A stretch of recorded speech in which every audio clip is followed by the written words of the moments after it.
Bonjour, je suis l'administratrice d'un compte Twitter qui s'appelle News and Truth, dans lequel je dis la vérité au sujet de l'actualité de France et d'ailleurs.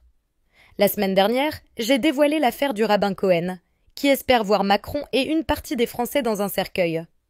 Voici un petit extrait de la vidéo devenue célèbre en quelques heures. Ce président français, il faut qu'il le sache, il a tout intérêt à se préparer son cercueil.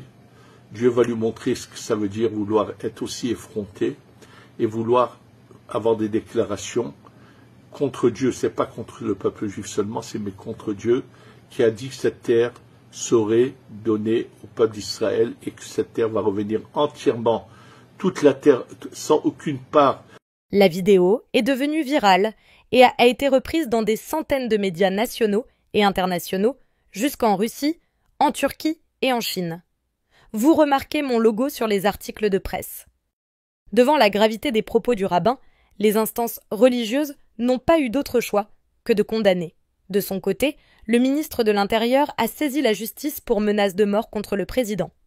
En réaction, des personnalités et des médias qui se définissent comme communautaires sionistes se sont acharnés sur le lanceur d'alerte que je suis. Ils m'ont doxé, insulté, diffamé, inventé tout et n'importe quoi. Certains d'entre eux se sont même amusés à mettre des cibles sur le dos de mes proches. S'en est suivi les menaces de mort, en ligne et dans la vraie vie, et des actions en justice qui me sont imposées par les différents acteurs de l'affaire.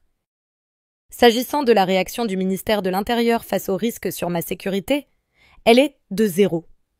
Pire encore, la police nationale a même refusé de prendre ma plainte pour les menaces de mort que mes proches et moi recevons. Il faut rappeler que je ne suis qu'une bénévole qui gère un compte X d'information. Je ne suis ni une élue, ni une personne dépositaire de l'autorité publique, ni une journaliste. Je ne dispose donc d'aucun moyen financier pour assurer ma sécurité ou les honoraires d'avocat. Vous vous dites peut-être, mais c'est quoi cette histoire?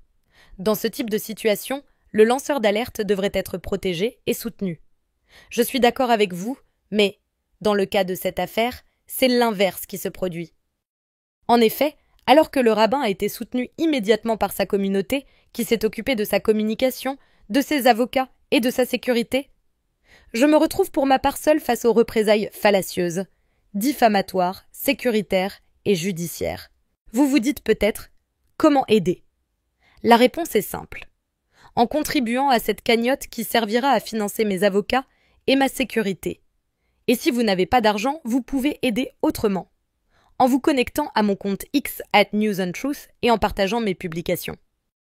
Chaque soutien compte. Je compte sur vous. Merci d'avoir regardé la vidéo jusqu'au bout et surtout, prenez soin de vous.